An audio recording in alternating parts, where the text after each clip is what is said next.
मुकरन दे नाल नाल जिस तरीके नाल उन्होंने इस कमेटी चों पंजाब वर्गे अहम सूबे नूं बाहर रखिया है, जिहड़ा कि किसानी नूं लैके हमेशा देश की नुमाइंदगी करता रहा, देश के अन्न भंडार भरता रहा। ग्रीन रेवोल्यूशन तो लैके हुण तक देश नूं अनाज सरप्लस मुल्क बनाउण च अहम योगदान पाउण वाले पंजाबी पंजाब नूं इस कमेटी चों बाहर रखना और किसी भी तरीके नाल इस कमेटी नूं जदों असीं पूरी उहदी कमेटी दी मैंबरां दी लिस्ट पढ़ते हैं और उन्हां दा एजेंडा पढ़ते हैं, मिनीमम स्पोर्ट्स प्राइस नूं लैके देश की सरकार किते भी गंभीर और संजीदा नज़र नहीं आ रही। वादा यह किया गया सी कि मिनीमम स्पोर्ट्स प्राइस नूं कानूनी जामा कॉन्स्टिट्यूशनल जिहड़ी उहदी आधार बनाया जाऊगा, कानूनी आधार बनाया जाऊगा। वो ते की बनाउणा है, इस कमेटी च वो मैंबर लै गए आ, चाहे वो चेयरमैन की गल कर लो चाहे नीति आयोग के मैंबर की, जेड़े किसानी बिलों का जेड़े काले किसान बिल आए सी, काले बिल किसानों के अगेंस्ट एंटी फार्मर बिल, काले बिल आए सी किसानी नूं लैके, उन्हां दी नींह पत्थर रखने वाले, उन्हां नूं ड्राफ्ट करने वाले लोग, उन्हां दी वकालत करने वाले लोग इस कमेटी के चेयरमैन और मैंबर बनाए गए और पंजाब नूं सिरे तो जिहड़ा पंजाब की नुमाइंदगी नूं खत्म किया, यानी कि बीजेपी का एंटी फार्मर और एंटी पंजाब चेहरा फिर एक बार बेनकाब होया। असी मंग करते सी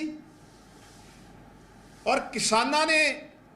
जदों अंदोलन की समाप्ति होंदी है तो देश के प्रधानमंत्री जी ने यह वादा किया सी कि कानूनी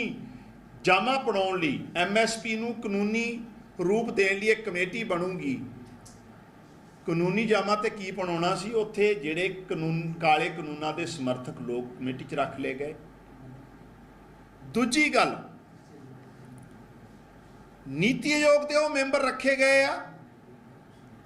जिन्हां ने काले बिल जिहड़े आ ड्राफ्ट कीते सी।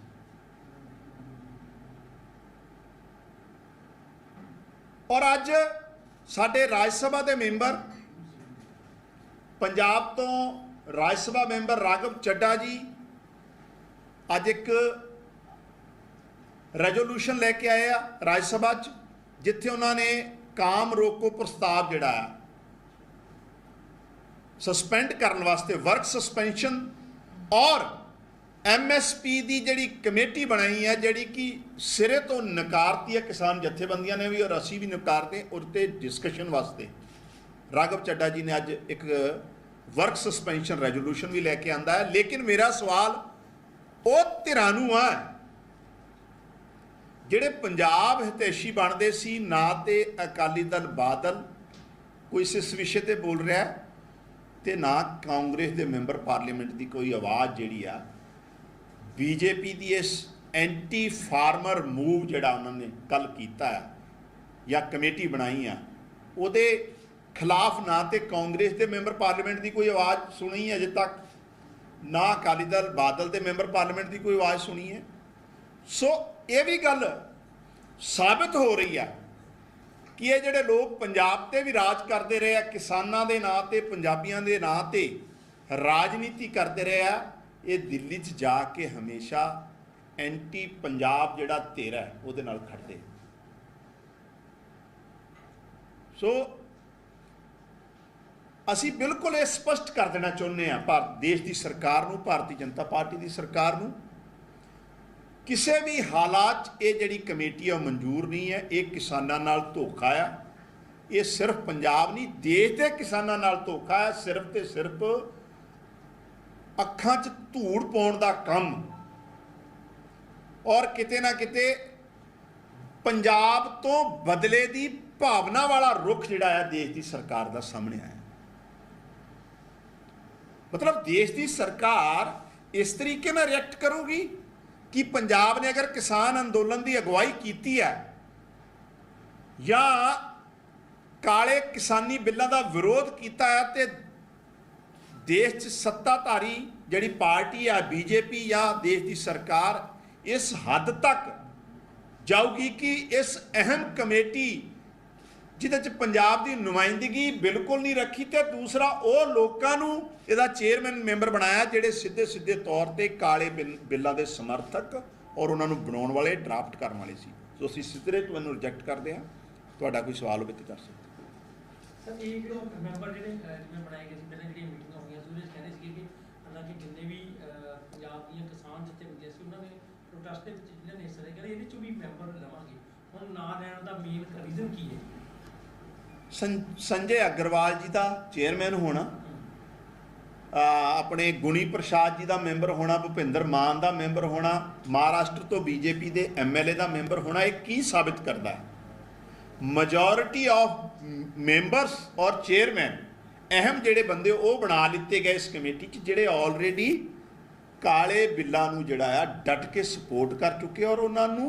ਉਹਦੀ ਜਿਹੜੀ बुनियाद रखी सी ਉਹਦੇ ਚ वो बुनियाद रख नींह पत्थर रखने वाले लोग सी। तो सीधा सीधी जी गल है भी ये सिर्फ एक फॉर्मैलिटी की जा रही है, अखां च धूड़ पाउण दी गल की जा रही है, किसानां नाल धोखा किया जा रहा है कमेटी के नां ते सिर्फ खबर बनाउण वास्ते। देश की सरकार भाजपा हजे भी किसानां नूं और किसानी नूं लैके किसी तरह तरीके नाल संजीदा जिहड़ी आ सीरीयस देखदी। जिवें कि खेतीबाड़ी मंत्री ने देश के प्रधान मंत्री ने उन्होंने आके टीवी ते बकायदा गल कही सी ਤਾਂ ਕੀ ਲੋਕ ਵਰਬਲੀ ਕਿਸੇ ਦੇਸ਼ ਦੇ ਪ੍ਰਧਾਨ ਮੰਤਰੀ ਤੇ ਜਾਂ ਸੈਂਟਰ ਦੇ ਕਿਸੇ ਮਿਨਿਸਟਰ ਤੇ ਯਕੀਨ ਨਹੀਂ ਕਰਨਗੇ ਜੇਕਰ ਇਦਾਂ ਹੋਊਗਾ? जिस तरीके नाल प्रधानमंत्री जी की क्रेडिबिलिटी डाउन हो रही है और उसका कारण असी नहीं है, वो आप खुद हैं, वो अपनी कही गल ते कदी खड़े ही नहीं नज़र आते। और इस कमेटी तो भी तो यही साबित हो रहा तुसी एक बहुत वड्डा इंटरनेशनल लैवल का अंदोलन समाप्त करवाने हो, किसानां नाल देश के अन्नदाते नाल वादा करते हो कि असी तुहाडियां सारियां मंगां मानते हैं, किसानी बिल जिहड़े काले बिल किसानां नूं लैके काले बिल वापस लैने और MSP नूं लैके और बाकी ईवन किसानां ते जिहड़े परचे दर्ज होए उत्ते भी बहुत वड्डा लैवल ते अजे वापस नहीं लए गए। सो सीधा सीधा मसला है भी ये जिहड़े पड़दा पाउण दीयां गल्लां आ, सरकार ना तो कानूनी अधिकार देना चाहती MSP नूं जिहड़ी कि बहुत जरूरी है और उसका कारण है कि पहला भी 23 फसलों का तो MSP दे रहे हैं, लेकिन जो किसान मंडी च बेचण जाता तो 2-3 फसलों तो इलावा किसी ते भी MSP नहीं मिलती। तो किसान जथेबंदी और किसान यही गल की डिमांड करते सी भी तुसी इस चीज़ की कानूनी जिहड़ी मान्यता दो ताकि मिनिमम सपोर्ट्स प्राइस कारोबारी नूं या इंडस्ट्रीलिस्ट नूं ते मैक्सिमम सपोर्ट्स प्राइस मिल रहा है तो किसान नूं मिनिमम सपोर्ट्स प्राइस ना मिले। किड्डा वड्डा वितकरा है तो लेकिन बीजेपी सरकार लग रहा है एंटी फार्मर और प्रो कारपोरेट उन्होंने जिहड़ा चेहरा वो एक बार फिर सामने आया। कंग साहब अज भी राघव जी ने तुसीं दस्सिआ कि वर्क सस्पेंशन का जिहड़ा रेजोल्यूशन लेके आए हैं तो कल भी जिहड़ा सीगा राज सभा की कार्रवाई मुलतवी की गई, हंगामा बहुत ज़्यादा। तुहानूं नहीं लगदा कि जिहड़ा ये बहस होने की थां ते गलबात होने की थां ते जिहड़ी कार्रवाई चाहे सस्पेंशन हो रही है चाहे कार्रवाई नहीं हो रही, इस नाल देश की डिवेलपमेंट के इशू जिहड़े उठने चाहिए वो नहीं उठ पा रहे? नहीं, वर्क सस्पेंशन तो असी इस लिए किया है भी किसानों नूं लैके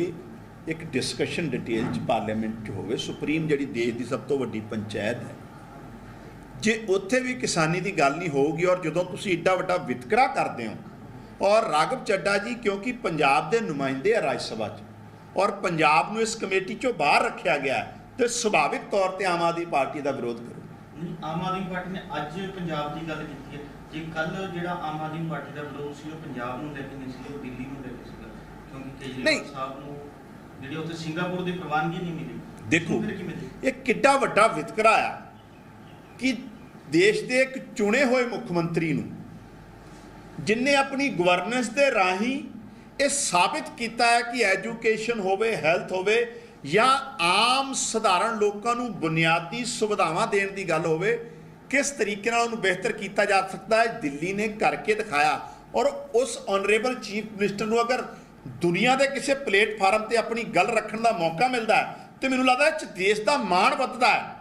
ਲੇਕਿਨ ਭਾਰਤੀ ਜਨਤਾ ਪਾਰਟੀ ਨੂੰ ਔਰ ਦੇਸ਼ ਦੀ ਸਰਕਾਰ ਨੂੰ ਇਹ ਵੀ ਮਨਜ਼ੂਰ ਨਹੀਂ ਹੈ ਕਿ ਦੇਸ਼ ਦਾ ਮਾਣ ਜਿਹੜਾ ਇੰਟਰਨੈਸ਼ਨਲ ਲੈਵਲ ਤੇ ਵਧੇ।